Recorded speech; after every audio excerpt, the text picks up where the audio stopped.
It is partly because of the Italian politics. So I'm sure you remember from previous crises in Europe the idea of the doom loop. So all the banks in each country tend to hold a lot of the bonds in their country, and certainly Italian banks have a lot of holdings of Italian sovereign bonds.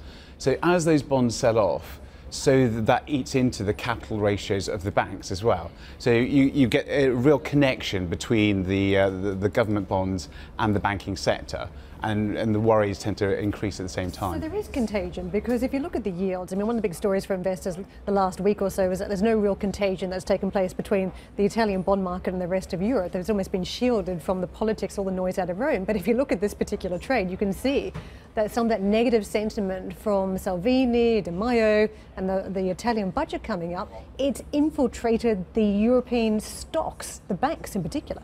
Yes, I mean, a lot of the bigger banks around Europe do have substantial operations in Italy, and in the past they've held Italian bonds to get a yield pickup as well. So there has been some connection to the rest of the sector. When people talk about lack of contagion, I think it's a sense that the rest of those southern European bond markets haven't been selling off in sympathy with the Italian sell-off. The so-called usual suspects. Jeffrey, what do you make of what you're seeing around Italy and some of the sentiment? We had to go on the rating side, but on the stock side? Well, so, again, you have the situation, you're talking about the doom loop, right?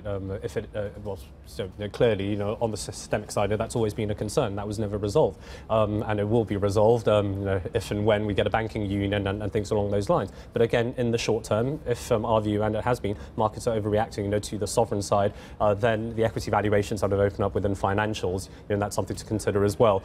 So would there be an opportunity there? So as long as the market's in a volatile period, then you want to be, somewhat guarded against that, but overall we think all these concerns are being a bit overplayed at this point. Yeah. Raj, I want to ask you whether or not you see any bright spots in Europe right now, and it's certainly difficult to find the bright spots, and you would think at a time when the economy is growing at 2% that there would be more of them, but actually what we're seeing is fears about the banking sector, fears about Italian politics, other domestic politics as well, and also trade concerns, and then obviously that's impacted the auto sector and technology sectors. Is there any room for positivity right now in Europe? Do you see it anywhere?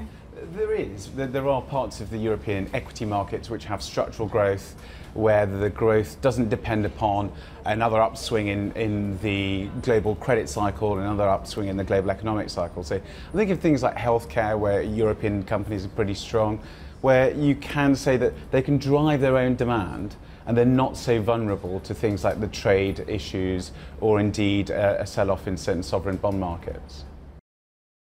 Hey everybody, it's Hadley Gamble from our new CNBC Middle East Bureau in Abu Dhabi. Thanks for stopping by. Now to watch more, you can try one of the videos that just popped up on your screen. And don't forget to subscribe.